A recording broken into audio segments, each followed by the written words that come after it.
The thread is going towards the left, just like it was from behind to the left, just like it was for threading the machine. For my bobbin, I go from the front around to the back. So that kind of makes an X with the thread around this knob.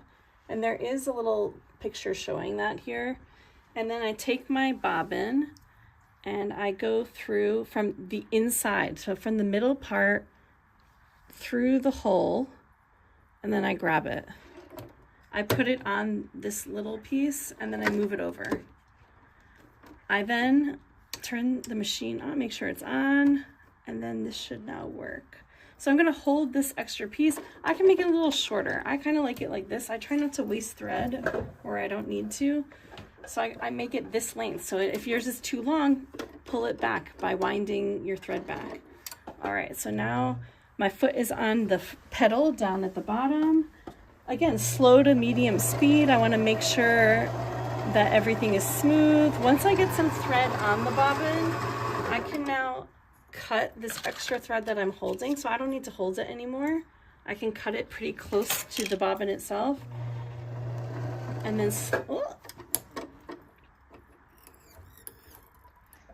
slowly restart it again. But see, I can see it's not doing what it's supposed to. So guys, if this happens to you, that's fine. Let's start again. So see how it was down there instead of up where it was supposed to be? So I'm gonna by hand wind that. See, mistakes can happen to me too, right? I don't know why that happened. All right, so I'm fixing it and putting it back to the right side.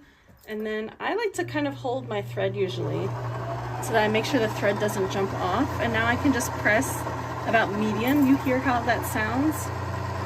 That's too fast. Go medium. And then it will automatically stop on its own when it's full. For this let's just fill it about halfway.